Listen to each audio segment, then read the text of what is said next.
Hey guys, so today we are going to continue on with expressions, but specifically we're going to look at word problems and real world scenarios and turn them into an algebraic expression. We're going to use those expressions to represent relationships. So we're going to go through a couple of examples. We're going to start by looking at tables and using a table to represent those relationships so that we can more clearly see a pattern to then turn it into an expression. So let's get started. Our first example says that one box of cereal costs $4. So find the total cost of each number of boxes below. So if we had two cereal boxes, each one costs $4, the expression that would represent that is 2 times 4 to get a total cost of $8. If we bought 5 boxes of cereal, then we would do 5 times 4 to get a total cost of $20. If we bought 7 boxes of cereal, we would have 7 times 4 as our expression to get a total cost of $28. So then, what if we had X boxes of cereal? If we had any number of boxes of cereal, what would we do to that number to find the total cost? Well, for all of these, no matter how many boxes we had, we multiplied it by 4. So for our expression, we'd also take whatever number of boxes, X, and multiply it by 4.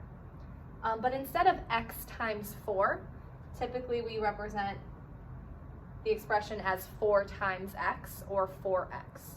Okay, so 4X would go in there, making the total cost also $4X.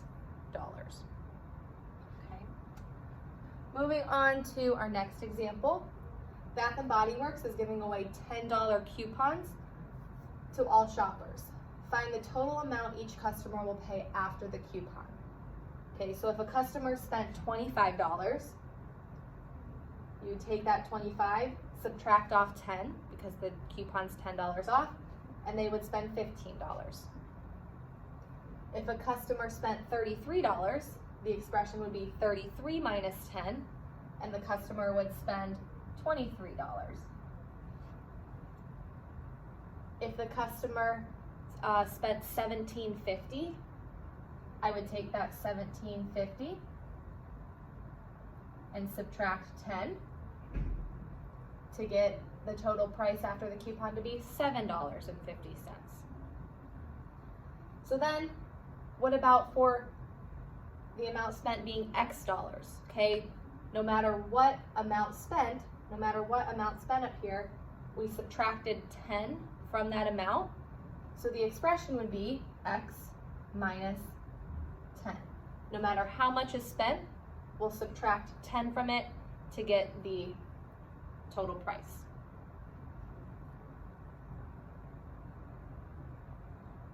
Moving down here, to purchase a gym membership, there is a $40 fee and an additional $8 a month. Find the total cost for the gym membership after each number of months. So if you were a member for 2 months, you would pay the $40 fee plus an additional $8 times 2, plus an additional $8 twice for the 2 months, getting a total cost of $56. If you were a member for 3 months, you'd still pay that $40 fee, and then $8 per month for 3 months would be represented as 3 times 8 to get a total cost of $64. A member for 5 months, you pay the $40 fee and an additional $8 for 5 months, so 8 times 5 to get a total cost of $80. So then what about for X months, for any number of months? Well, no matter what, you're going to pay that $40 fee and then add on the $8 times however many months that you were a member. So 8x plus 8x, 40 plus 8x. All right, moving over to here. The price of admissions at the zoo is $9 for adults and $6 for children. find the total cost for admissions for each number of people below.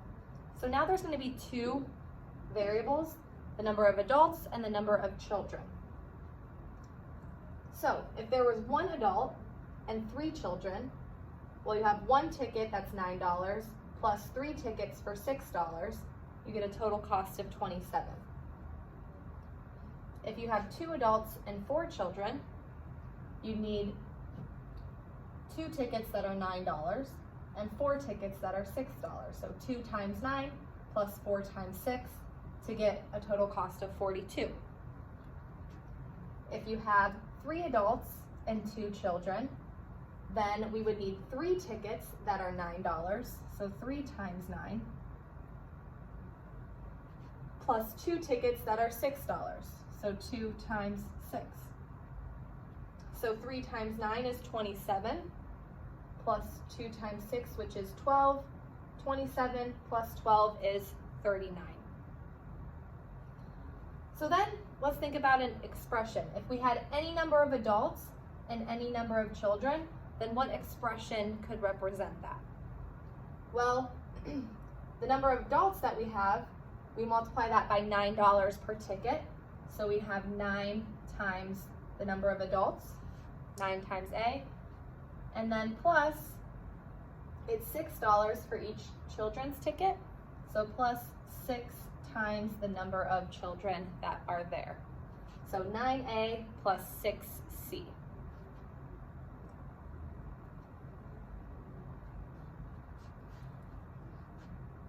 Now let's try a couple of examples without needing to rely on the table. So Kira is going to buy X number of candy bars at the grocery store. Each candy bar costs $3 and she has a $5 off coupon. Write an expression to find the total amount you will spend on X candy bars.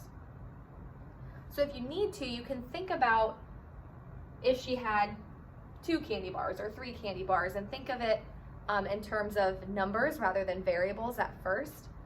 So if she wanted to buy 5 candy bars, 5 times $3 each, but then you have to also subtract off 5 for the $5 coupon. And again, that doesn't need to be 5 candy bars. It could be any number of candy bars. No matter how many, you would multiply that amount by 3. So 3x represents how much she would pay for those candy bars. But since she has a $5 off coupon, no matter how much she pays, you'll subtract $5 from that amount.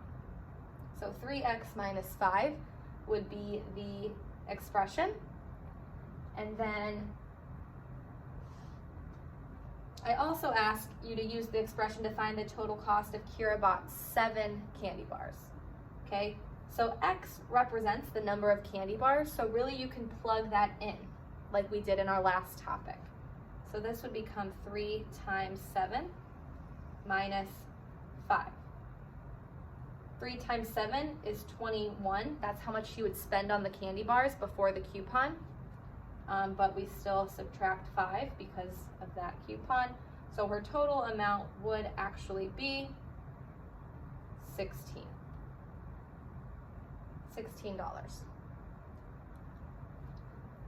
Let's do one more without the table. It says Sam makes bracelets and necklaces. She sells bracelets for $8 each and necklaces for $9 each.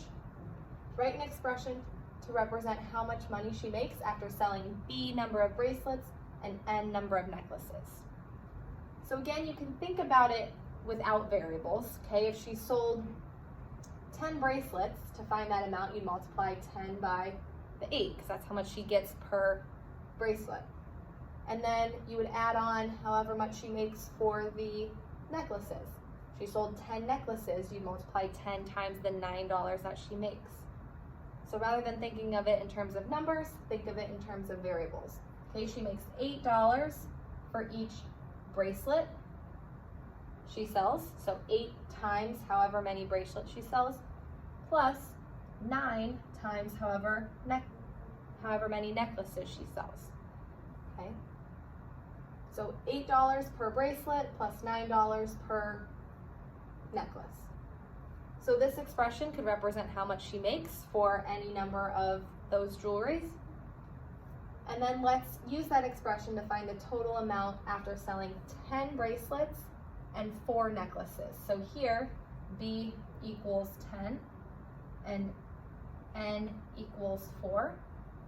So if we plug those in, we have 8 times 10 plus 9 times 4.